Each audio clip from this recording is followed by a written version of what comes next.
evening. So, folks, I'm going to talk about Amanda Grace, and I don't have anything against Amanda Grace, but we all got to be responsible, and especially including me. Anybody, we have to be responsible for what we put out there. And so, I'm going to challenge some things. And I was going through the material last night and just kind of looking at the issue, and I happened to stumble upon like the one time that Amanda Grace weighed in on Daystar. And I got to tell you, it's a podcast. I'm not trying to be a fair and balanced journalist. I think we're going to uncover some like really weird stuff. Like, what are you talking about, Amanda? But I didn't challenge it at the time. So anyway, that's going to be really what we're going to look at tonight. And I think at the end of the program, there'll be some people that agree with me, some people that don't, some people that would be upset with me, and that's okay. I am going to go to a comment from last night's program, though. To start off, this is from Desktop Preacher, and I really, really appreciated Desktop Preacher's comment. And it said the first mention of iron is in Genesis 4, verse 22. Now, why is that important to point out? Well, last night, see, folks, accuracy. This isn't trying to catch somebody in a mistake or anything like that. But when you're saying stuff that you want people to believe and run with, and it's wrong, and it's not scriptural, and it's off, people are hurt by that. So you want to be very, very, very careful. And last night, Amanda Grace, the clip that I played, she was talking about how Mount Hermon was in a news clip or a news article. And Mount Hermon's going to be very, very important because Mount Hermon is where the book of Enoch says that there were 200 the watchers, and these angels came down and they had relations with women, and that produced the Nephilim. And regardless of your view on that in the book of Enoch, what does that have to do with what's going on in the Middle East right now? Nothing. But she also said that the Nephilim those angels taught the sons of men a lot of things they were not supposed to know. And the one thing, now follow me, please. The one thing that Amanda mentioned specifically was iron ore.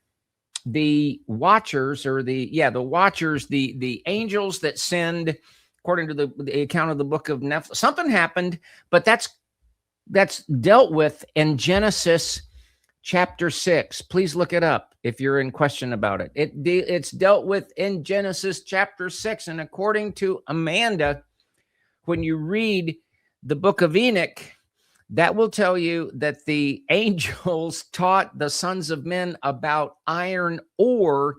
And she mentioned these things that human beings were not supposed to know about. So I guess we're not supposed to know about iron ore.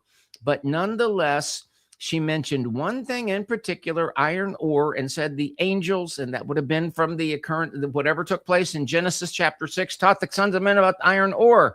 And Desktop Preacher rightly points out that the first mention of iron, which you can't make iron without iron ore, is mentioned actually in Genesis 4.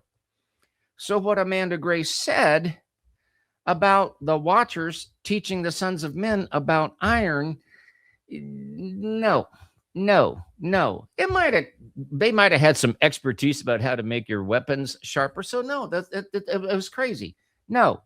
Balderdash and poppycock. Then we're going to go to, I wanted to make this quote, read you this quote. Laura Lynn sent me a very nice text this earlier today, and I'm going to read you a comment in a minute that said, because last night I said, AI cannot create a picture. Amanda Grace said, the root of it is AI. AI created this picture. Like everybody was just sleeping or just, kind of minding their own business. And boom, AI walked up and handed somebody this picture of Donald Trump looking like Jesus Christ. It's like AI just did it. They just all on its own. AI was bored and AI said, I'm going to make this image of Donald Trump that's going to be very, very controversial. It doesn't work that way.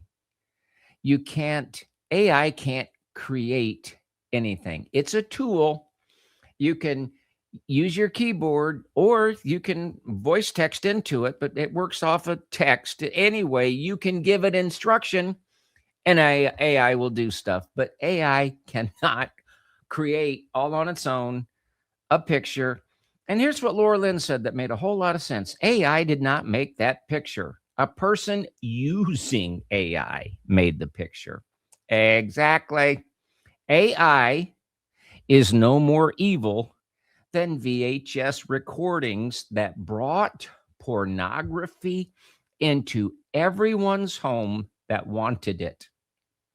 It also brought godly teaching into the home. It was a way to disseminate information across the world through VHS. It's how we use knowledge. And in the last days, it said knowledge would increase.